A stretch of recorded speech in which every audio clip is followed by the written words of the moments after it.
ସନ୍ଧ୍ୟା ସୁଦ୍ଧା ବୈତରଣୀରେ ବନ୍ୟା, ଜଳକା ଓ ସାଳନ୍ଦୀ ନଦୀରେ ବି ବନ୍ୟା ଆଶଙ୍କା। ଜଳକା, ସାଳନ୍ଦୀ ଓ ବୈତରଣୀରେ ବନ୍ୟା ସ୍ଥିତି। ଲଘୁଚାପ ପ୍ରଭାବରେ ଉତ୍ତର ଓଡ଼ିଶାରେ ପ୍ରବଳ ବର୍ଷା ହୋଇଛି। ବାଲେଶ୍ୱର, ନୀଳଗିରିରେ ସର୍ବାଧିକ ବର୍ଷା ରେକର୍ଡ ହୋଇଛି। ମୟୂରଭଞ୍ଜରେ ମଧ୍ୟ ଅଧିକ ବର୍ଷା ହୋଇଛି। ସନ୍ଧ୍ୟା ସୁଦ୍ଧା ଜଳକା, ସାଳନ୍ଦୀ ଏବଂ ବୈତରଣୀ ନଦୀରେ ବନ୍ୟା ସମ୍ଭାବନା ରହିଛି। ବୈତରଣୀରେ ବଡ଼ ବନ୍ୟା ହୋଇପାରେ, ତେବେ ଭଦ୍ରକର ଅନେକ ସ୍ଥାନରେ ୱାଟର ଲଗିଂ ହୋଇପାରେ। ତଳିଆ ଅଞ୍ଚଳରୁ ସ୍ଥାନାନ୍ତର ପ୍ରକ୍ରିୟା କରିବ ଜିଲ୍ଲା ପ୍ରଶାସନ। ଆଖୁଆପଦାରେ ଯଦିଓ ବିପଦ ସଂକେତକୁ ଜଳ ଆସିନି, ସନ୍ଧ୍ୟା ସୁଦ୍ଧା ବିପଦ ସଂକେତରେ ପହଞ୍ଚିବାର ସମ୍ଭାବନା ରହିଛି। ଧାମନଗର, ଦଶରଥପୁର, ଚାନ୍ଦବାଲି ପ୍ରଭାବିତ ହେବ। ଚାଷ ଜମି ପ୍ରଭାବିତ ହେବ। ଜଳକା ନଦୀ ମଖାନୀ ବ୍ରିଜ ପାଖରେ ସନ୍ଧ୍ୟା ସୁଦ୍ଧା 6.8 ରୁ 7 ମିଟର ବିପଦ ସଂକେତ ହେବାର ସମ୍ଭାବନା ରହିଛି। ସିଏମଓରୁ ଫାଇଲ ନେଇଥିବା ଅଧିକାରୀ ଚିହ୍ନଟ, ଦରକାର ପଡ଼ିଲେ ବିଦେଶ ଯିବ ପୋଲିସ, କହିଲେ ସୁରେଶ ପୂଜାରୀ। ମୁଖ୍ୟମନ୍ତ୍ରୀଙ୍କ କାର୍ଯ୍ୟାଳୟରୁ ଗୁରୁତ୍ୱପୂର୍ଣ୍ଣ ତଦନ୍ତ କମିଶନ ଫାଇଲ ହଜିବା ମାମଲାରେ ଏବେ ତଦନ୍ତ ଶେଷ ପର୍ଯ୍ୟାୟରେ ପହଞ୍ଚିଛି। ଏହି ସମ୍ବେଦନଶୀଳ ଘଟଣାରେ ଏକ ବଡ଼ ସୂଚନା ଦେଇଛନ୍ତି ରାଜସ୍ୱ ମନ୍ତ୍ରୀ ସୁରେଶ ପୂଜାରୀ। ସେ ସ୍ପଷ୍ଟ କରିଛନ୍ତି ଯେ ଯେଉଁ ଅଧିକାରୀ ଦସ୍ତଖତ କରି ଫାଇଲ ନେଇଥିଲେ ତାଙ୍କୁ ଚିହ୍ନଟ କରାଯାଇଛି। ସେହି ଅଧିକାରୀ ଜଣକ ଫାଇଲ ନେବା ପରେ କାହାକୁ ଦେଇଛନ୍ତି ଏବଂ କେତେ ପର୍ଯ୍ୟାୟରେ ଏହି ଫାଇଲ ହେରଫେର ହୋଇଛି ତାର ଗଭୀର ଅନୁସନ୍ଧାନ ଚାଲିଛି। ଖୁବ୍ ଶୀଘ୍ର ସମ୍ପୃକ୍ତ ଅଧିକାରୀଙ୍କୁ ତଦନ୍ତ ପରିସରଭୁକ୍ତ କରାଯିବ। ସରକାର ଏହି ମାମଲାରେ ରାଜଧର୍ମ ପାଳନ କରିବେ ଏବଂ କୌଣସି ବି ଦୋଷୀଙ୍କୁ ଛଡ଼ାଯିବ ନାହିଁ ବୋଲି ସେ ଦୃଢ଼ୋକ୍ତି ପ୍ରକାଶ କରିଛନ୍ତି। ସବୁଠାରୁ ଗୁରୁତ୍ୱପୂର୍ଣ୍ଣ କଥା ହେଉଛି, ଏହି ମାମଲାରେ ପୂର୍ବରୁ ସମନ ଜାରି ହୋଇଥିଲେ ମଧ୍ୟ କିଛି ହାଇପ୍ରୋଫାଇଲ ଅଧିକାରୀ ହାଜର ହୋଇନାହାନ୍ତି। ଏ ପ୍ରସଙ୍ଗରେ ମନ୍ତ୍ରୀ କହିଛନ୍ତି ଯେ ଯେଉଁମାନେ ବର୍ତ୍ତମାନ ହାଜର ହୋଇନାହାନ୍ତି ତାଙ୍କୁ ପରବର୍ତ୍ତୀ ସମୟରେ ପୁଣି ଡକାଯିବ।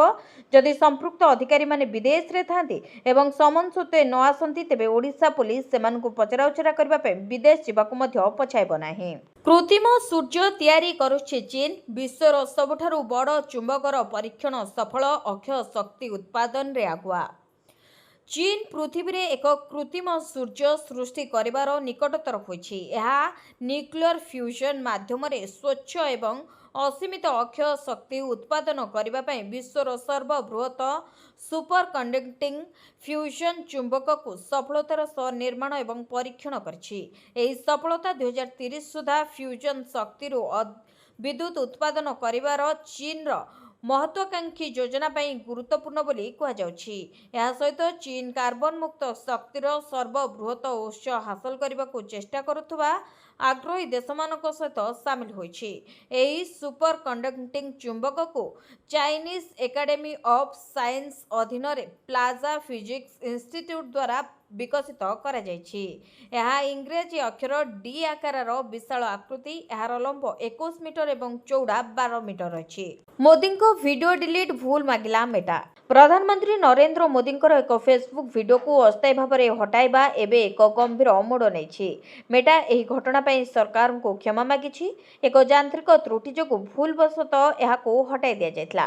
କମ୍ପାନୀ ଏହା ମଧ୍ୟ ସ୍ପଷ୍ଟ କରିଛି ଯେ ତ୍ରୁଟି ଜଣାପଡ଼ିବା ମାତ୍ରେ ଭିଡିଓଟି ପ୍ଲାଟଫର୍ମରେ ପୁନଃସ୍ଥାପିତ ହୋଇଥିଲା। ସୂତ୍ର ଅନୁଯାୟୀ କେନ୍ଦ୍ର ସରକାର ଏହି ବିଷୟକୁ ହାଲୁକା ଭାବରେ ନେଇନାହାନ୍ତି।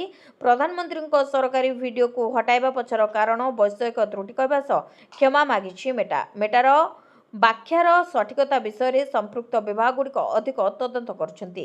ମେଟା ପ୍ରତିନିଧି ଏବଂ ପ୍ରାସଙ୍ଗିକ ଅଧିକାରୀମାନଙ୍କୁ ସ୍ପଷ୍ଟୀକରଣ ପାଇଁ ସମନ ମଧ୍ୟ କରାଯାଇଛି। ତେବେ ମେଟା ଗ୍ଲୋବାଲର ମୁଖ୍ୟଙ୍କୁ କେନ୍ଦ୍ର ସରକାରଙ୍କ ପକ୍ଷରୁ ସମନ କରାଯାଇଛି। ସେହିପରି ଇନଷ୍ଟାଗ୍ରାମ ମୁଖ୍ୟଙ୍କୁ ମଧ୍ୟ ସମନ ହୋଇଛି। ଉଭୟଙ୍କୁ ସମନ ଜାରି କରିଛି ଆଇଟି ମନ୍ତ୍ରାଳୟ। ସଂସଦରେ ଗୌରବ ଗୋଗୋଇ ଉଠାଇଲେ ସୁନ୍ଦର ପ୍ରଶ୍ନ। କହିଲେ ଏନ୍ଟିଏର ମୋଟ ଅଧିକାରୀ ସଂଖ୍ୟା 34 ହେଲେ କିଭଳି 47 ଜଣ ହେଲେ ନିଲମ୍ବିତ। ନିଟ୍ ପ୍ରଶ୍ନପତ୍ର ଲିକ୍ ପ୍ରସଙ୍ଗକୁ ନେଇ କିଛି ଦିନ ପରେ ସଂସଦରେ ଚର୍ଚ୍ଚା ହୋଇଛି। ଏହି ସମୟରେ କଂଗ୍ରେସ ସାଂସଦ ଗୌରବ ଗୋଗୋଇ କେନ୍ଦ୍ର ସରକାରଙ୍କ ଉପରେ କଡ଼ା ଆକ୍ରମଣ କରିଛନ୍ତି। ସେ ସରକାରଙ୍କୁ ପ୍ରଶ୍ନ କରିଛନ୍ତି, ନିଟ୍ରେ ଯେତେବେଳେ ମାତ୍ର 34ଟି ପଦ ଅନୁମୋଦିତ ଥିଲା, ତେବେ ସରକାର 47 ଜଣଙ୍କ ବିରୋଧରେ କିପରି କାର୍ଯ୍ୟାନୁଷ୍ଠାନ ନେଲେ। ଏହା ସହିତ ସେ ଆସାମର ଭୟଙ୍କର ବନ୍ୟା ଏବଂ ସେଥିରେ 70 ଜଣଙ୍କ ମୃତ୍ୟୁର ପ୍ରସଙ୍ଗ ଉଠାଇ ରାଜ୍ୟ ପାଇଁ ସ୍ୱତନ୍ତ୍ର ଆର୍ଥିକ ପ୍ୟାକେଜ ଦାବି କରିଛନ୍ତି। ପ୍ରବଳ ବର୍ଷାରେ ବେହାଲ ମୟୂରଭଞ୍ଜ। ବୁଢ଼ାବଳଙ୍ଗ ନଦୀରେ ବଢ଼ୁଛି ଜଳସ୍ତର। ଲଘୁଚାପ ଜନିତ ଲଗାଣ ବର୍ଷାରେ ବେହାଲ ମୟୂରଭଞ୍ଜ। ଗତ କିଛି ଦିନ ଧରି ଜିଲ୍ଲାର ବିଭିନ୍ନ ଅଞ୍ଚଳରେ ପ୍ରବଳରୁ ଅତି ପ୍ରବଳ ବର୍ଷା ହୋଇଥିବା ବେଳେ ଶିମିଳିପାଳ ଅଭୟାରଣ୍ୟରେ ମଧ୍ୟ ପ୍ରବଳ ବର୍ଷା ରେକର୍ଡ କରାଯାଇଛି। ଫଳରେ ବୁଢ଼ା ବଳଙ୍ଗ ନଦୀର ଜଳସ୍ତର ଦ୍ରୁତ ଗତିରେ ବଢ଼ୁଛି। ଏହାକୁ ନେଇ ନଦୀ କୂଳିଆ ଅଞ୍ଚଳରେ ଚିନ୍ତା ବଢ଼ିଛି। ଗତ କିଛି ଦିନ ଧରି ମୟୂରଭଞ୍ଜ ଜିଲ୍ଲାରେ ଲଗାତାର ବର୍ଷା ଜାରି ରହିଛି।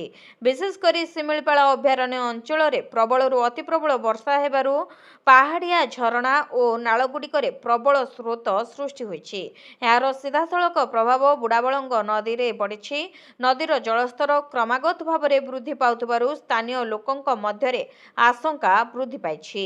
ଏସିଏଫ୍ ସୌମ୍ୟରଞ୍ଜନ ମୃତ୍ୟୁ ମାମଲାରେ ବଡ଼ମୋଡ଼ ଜେଲ୍ ଗଲେ ତତ୍କାଳୀନ ଡିଏଫ୍ଓ ସଂଗ୍ରାମ ବେହେରା। ବହୁ ଚର୍ଚ୍ଚିତ ପାରଳାଖେମୁଣ୍ଡି ଏସିଏଫ୍ ସୌମ୍ୟରଞ୍ଜନ ମହାପାତ୍ର ମୃତ୍ୟୁ ମାମଲାରେ ବଡ଼ମୋଡ଼। ମାମଲାରେ ତତ୍କାଳୀନ ଡିଏଫ୍ଓ ସଂଗ୍ରାମ କେଶରୀ ବେହେରା ପାରଳାଖେମୁଣ୍ଡି ଏସ୍ଡିଜେଏମ୍ କୋର୍ଟରେ ଆତ୍ମସମର୍ପଣ କରିଥିଲେ। ଜାମିନବିହୀନ ଗିରଫ ପରୱାନା ଜାରି ହେବା ପରେ ସେ କୋର୍ଟରେ ହାଜର ହୋଇଥିଲେ। ତେବେ କୋର୍ଟ ତାଙ୍କ ଜାମିନ ଆବେଦନକୁ ନାମଞ୍ଜୁର କରିବା ପରେ ତାଙ୍କୁ ଜେଲ୍ ପଠାଇ ଦିଆଯାଇଛି।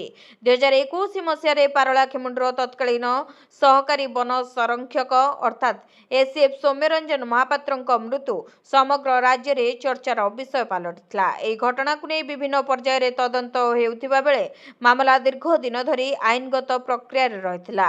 ସମ୍ପ୍ରତି କୋର୍ଟ ତତ୍କାଳୀନ ଡିଏଫ୍ଓ ସଂଗ୍ରାମ ବେହେରାଙ୍କ ବିରୋଧରେ ଜାମିନବିହୀନ ଗିରଫ ପରୱାନା ଜାରି କରିଥିଲେ। ଏହାପରେ ସେ ପାରଳାଖେମୁଣ୍ଡି ଏସ୍ଡିଜେଏମ୍ କୋର୍ଟରେ ଆତ୍ମସମର୍ପଣ କରିଥିଲେ।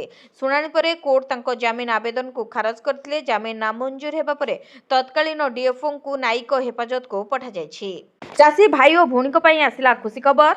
ଖୁବ୍ ଶୀଘ୍ର ଖାତାକୁ ଆସିବ 4,000 ଟଙ୍କା। ସିଏମ୍ କିଷାନ ଯୋଜନାକୁ ନେଇ ଆସିଲା ବଡ଼ ଅପଡେଟ୍, ଯାହାକି ରାଜ୍ୟର ଲକ୍ଷ ଲକ୍ଷ ଚାଷୀ ଭାଇ ଓ ଭଉଣୀଙ୍କୁ ଖୁସି କରିଦେଇଛି। ମିଳିଥିବା ସୂଚନା ଅନୁସାରେ ସିଏମ୍ କିଷାନର ପରବର୍ତ୍ତୀ କିସ୍ତି ଟଙ୍କା ଖୁବ୍ ଶୀଘ୍ର ହିତାଧିକାରୀଙ୍କ ଖାତାକୁ ଆସିବ। କିନ୍ତୁ ଏହା ପୂର୍ବରୁ ଯେଉଁମାନେ ଇ-କେୱାଇସି ଅପଡେଟ୍ କରାଇ ନାହାନ୍ତି ସେମାନେ ତୁରନ୍ତ ନିଜର ଇ-କେୱାଇସି ଅପଡେଟ୍ କରାଇ ଦିଅନ୍ତୁ, ନଚେତ୍ ଆପଣ ସିଏମ୍ କିଷାନ ଯୋଜନାରୁ ବାଦ୍ ପଡ଼ିପାରନ୍ତି।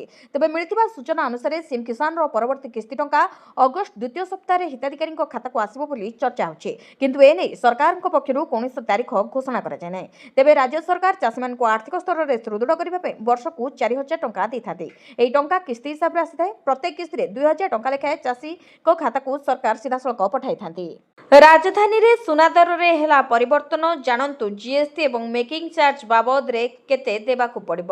ସପ୍ତାହର ଦ୍ୱିତୀୟ ଦିନରେ ସୁନା ଦରରେ କେତେ ହେଲା ପରିବର୍ତ୍ତନ? ଭୁବନେଶ୍ୱରରେ 22 କ୍ୟାରେଟ୍ ଏବଂ 24 କ୍ୟାରେଟ୍ ସୁନାରେ କ'ଣ ହେଲା ପରିବର୍ତ୍ତନ, ଆସନ୍ତୁ ଜାଣିବା।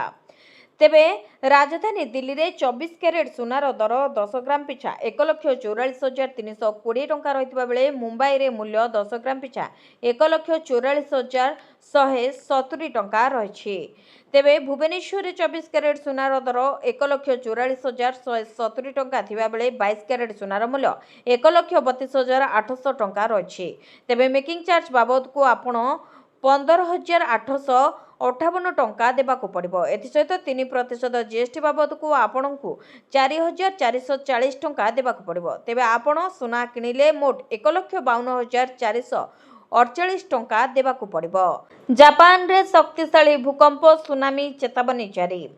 ଶକ୍ତିଶାଳୀ ଭୂକମ୍ପରେ ଥରିଲା ଜାପାନ। ଜାପାନର କ୍ୟୁସୁ ଅଞ୍ଚଳର କୁମାମୋଟା ପ୍ରଦେଶରେ ଏକ ଶକ୍ତିଶାଳୀ 7.1 ତୀବ୍ରତାର ଏକ ଭୂକମ୍ପ ଅନୁଭୂତ ହୋଇଥିଲା। ଜାପାନର ଭୂକମ୍ପ ତୀବ୍ରତା ମାପ ପ୍ରଣାଳୀ ଅନୁଯାୟୀ ଭୂକମ୍ପର ତୀବ୍ରତା 7 ରେକର୍ଡ କରାଯାଇଛି, ଯାହା ରିକ୍ଟର ସ୍କେଲରେ ସର୍ବୋଚ୍ଚ ସ୍ତର। ପାଣିପାଗ ସଂସ୍ଥା ସୁନାମି ଚେତାବନୀ ଜାରି କରିଛି। ଲୋକମାନଙ୍କୁ ସମୁଦ୍ର ଏବଂ ଉପକୂଳରୁ ଦୂରେଇ ରହିବାକୁ ପରାମର୍ଶ ମଧ୍ୟ ଦେଇଛି। ପୁଣି ରାଜଧାନୀରେ ମର୍ଡର, ବାପାର ଜୀବନ ନେଲା ପୁଅ। ପୁଣି ରାଜଧାନୀରେ ଗଡ଼ିଲା ମୁଣ୍ଡ। ଘରୋଇ କଳିରୁ ବାପାର ଜୀବନ ନେଇଗଲା ପୁଅ। ଏଭଳି ଅଭାବନୀୟ ଘଟଣା ଘଟିଛି ମଞ୍ଚେଶ୍ୱର ଥାନା ଚକେଇସିଆଣୀ ଅଞ୍ଚଳରେ। ବାପାକୁ ପଥରରେ ଛେଚି ପୁଅ ହତ୍ୟା କରିଛି। ଏହି ଘଟଣା ସମଗ୍ର ଅଞ୍ଚଳରେ ଚାଞ୍ଚଲ୍ୟ ଖେଳାଇ ଦେଇଛି। ମିଳିଥିବା ପ୍ରାଥମିକ ସୂଚନା ଅନୁଯାୟୀ ବାପା ଓ ପୁଅଙ୍କ ମଧ୍ୟରେ ଦୀର୍ଘ ଦିନ ଧରି କୌଣସି କାରଣରୁ କଳହ ଲାଗି ରହୁଥିଲା। ରାଗରେ ପୁଅ ବାପାକୁ ବାରମ୍ବାର ଆକ୍ରମଣ କରିବା ଫଳରେ ଘଟଣାସ୍ଥଳରେ ହିଁ ତାଙ୍କର ମୃତ୍ୟୁ ହୋଇଥିଲା। ଘଟଣା ବିଷୟରେ ଖବର ପାଇ ମଞ୍ଚେଶ୍ୱର ଥାନା ପୋଲିସ ମୃତଦେହ ଜବତ କରି ବ୍ୟବଚ୍ଛେଦ ପାଇଁ ପଠାଇବା ସହ ଘଟଣାର ତଦନ୍ତ ଆରମ୍ଭ କରିଛି। ଅଭିଯୁକ୍ତ ପୁଅକୁ ଗିରଫ କରି ତଦନ୍ତ ଜାରି ରଖିଛି ପୋଲିସ। ସୁଭଦ୍ରା ଯୋଜନାକୁ ନେଇ ବଡ଼ ଅପଡେଟ୍, ମିଳିବ 25,000 ଟଙ୍କା। ଏହି ଦିନ ଖାତାକୁ ଆସିବ ସୁଭଦ୍ରା ଟଙ୍କା। राज्य सरकारଙ୍କର फ्लैगशिप स्कीम सुभद्रा योजनार 4टी किस्ती हिताधिकारी टंका देइछन्ति सरकार। 4टी किस्ती मोट 20,000 टंका पाई सारिछन्ति 1 कोटी अधिक हिताधिकारी। एबे पंचम किस्ती को अपेक्षा करिछन्ति महिला। यार भितर राज्य सरकारଙ୍କର गुरुत्वपूर्ण एवं सबुठारु लोकप्रिय सुभद्रा योजना को एक बड़ अपडेट सामना को आसिछि। एही योजना रे शामिल हेबा पई आउ 3,17,966 जन नुआ आवेदनकारी पंजीकरण करिछन्ति। नुआ आवेदनकारी स्थिति एवं योजनार प्रगति संपर्क में समीक्षा करबा परे ओडिशार उप मुख्यमंत्री प्रभात परिड़ा एक गुरुत्वपूर्ण सूचना दैछन्ति। तांको सूचना अनुसार आवेदन प्रक्रिया को अधिक स्वच्छ और त्रुटिशून्य करबा पई प्रशासन पक्षरु समस्त पदक्षेप निया जाउछि। या सहित आवेदनकारी योग्यता जांच पई मध्य फील्ड इंक्वायरी शेष करबा को निर्देश दिया जायतला। तेबे सुभद्रा योजनार पंचम किस्ती टंका राखी पूर्णिमा रे आसीबो बोली से घोषणा करछन्ति। उप मुख्यमंत्री सूचना अनुसार पंचम किस्ती टंका राखी पूर्णिमा रे आसीबो। तेबे एही टंका समस्त योग्य हिताधिकारी खाता को पठाजिबो। सेभली पूर्वरु जे माने टंका पाई नांती सेमानकु एकाथरे 25,000 टंका देबे सरकार। तेबे आसंता अगस्त 28 तारिख रे राखी पूर्णिमा पडुथबारु एही दिन पुणी हिताधिकारी खाता को टंका आसीबो बोली सूचना रहिछि। मुख्यमंत्री बड़ घोषणा मिलिबो अधिक पेंशन एवं भत्ता टंका। ओडिशार मुख्यमंत्री मोहन सरकार भत्ता टंका एवं पेंशन टंका को एक बड़ निष्पत्ति नेइछन्ति। तेबे वार्धक्य और विधवा भत्ता मिलिबा एथर सहज हेबो। बाद पड़ितबा 6 लाख रु अधिक योग्यों को मिलिबो पेंशन। एने मुख्यमंत्री बड़ घोषणा करछन्ति।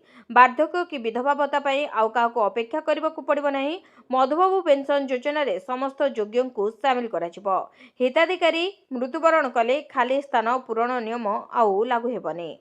बाद पड़ितबा 6 लाख रु अधिक योग्यों को पेंशन मिलिबो। पूर्व सरकार एने अन्याय करथिले बोली कहिथिले मुख्यमंत्री मोहन चरण माझी। तेबे समस्त भत्ता हिताधिकारी एक खबरटी सेमानक मनरे खुशी खेलाई दैछि। राज्यर भत्ता हिताधिकारी मानकर 3,000 टंका वृद्धि कराजिबो। राज्य सरकार घोषणा अनुसार आसंता अगस्त 5 तारिख भत्ता राशि 3,000 टंका वृद्धि करा जाउछि। एही भत्ता वृद्धि परे वृद्धा विधवा दिव्यांग और अन्यान्य भत्ता हिताधिकारी माने पूर्व अपेक्षा अधिक सहायता राशि पाइबे बोली सरकार आशा रखिछन्ति।